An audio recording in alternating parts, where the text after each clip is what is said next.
자기 십자가를 지고 나를 따르라. 룩 9장 62절에 이렇게 말씀합니다. 누구든지 쟁기를 잡고 뒤를 돌아보는 사람은 하나님의 나라에 걸맞지 않다. 예수님을 따르려면 자기가 가지고 있는 모든 근심 걱정, 그런 것들을 다 내려놓아야 한다. 이것을 연이어 말씀하시고 있습니다.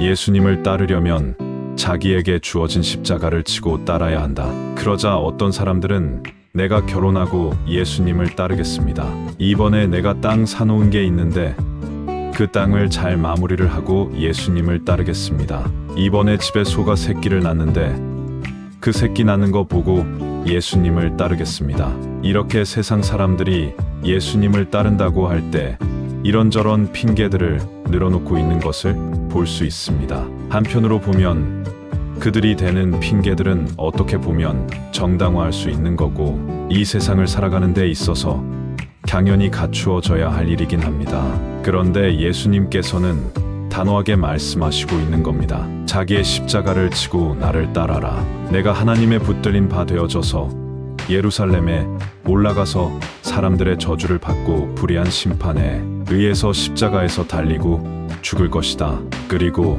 피를 흘릴 것이다. 장사 지낸 바 되었다가 다시 살아나서 하나님의 의로움을 드러낼 것이다. 이것이 하나님이 나에게 부여해 주신 하나님의 뜻이다. 내가 이것을 완벽하게 하나님 앞에 순종할 것이다. 그러니 너희도 너희에게 주어진 자신의 십자가를 지고 나를 따르라. 뒤돌아보지 말고 나를 따르라.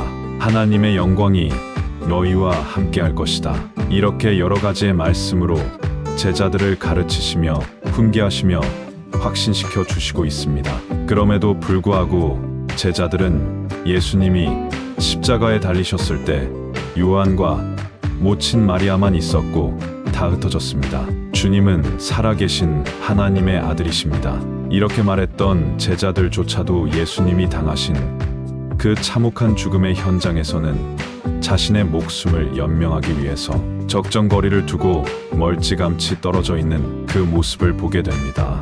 그것이 우리 삶의 생애 현장인 겁니다. 본심은 그렇지 않을지라도 그런 연약한 믿음이 있는 겁니다.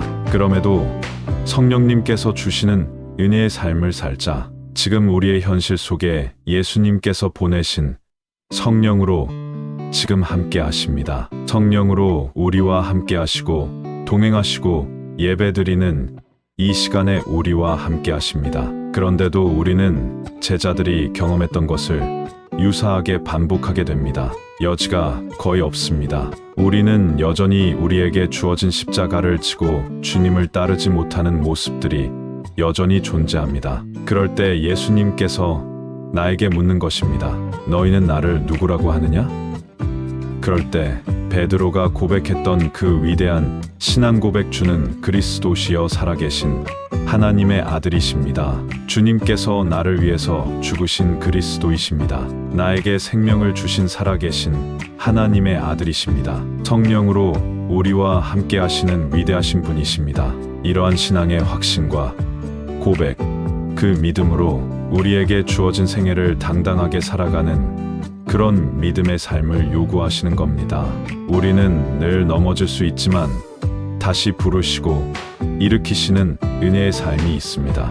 우리의 믿음을 무너뜨리는 삐뚤어진 세대 속에 우리는 살고 있습니다. 이 세대를 분별하지 못하는 우리의 연약한 모습도 있습니다. 멀찌감치 떨어져 눈물 흘리던 베드로가 복음을 전했습니다. 급기야는 거꾸로 십자가에 달려 순교했습니다. 이런 역전하는 은혜가 있는 것입니다. 예수님의 이름으로 귀신을 쫓아내지 못하는 그러한 연약함이 있을 수도 있습니다. 우리들이 7번 넘어져도 8번째는 다시 일어나는 오뚜기 같은 신앙을 요구하십니다. 넘어지면 어떻습니까? 다시 일어나면 그만입니다. 잘못을 뉘우치고 회개하고 주님께 은혜를 구하면 됩니다. 실수하고 넘어져도 주님을 굳게 믿는 그러한 신앙의 자세가 우리의 삶 가운데 있게 되어지기를 간절히 바랍니다.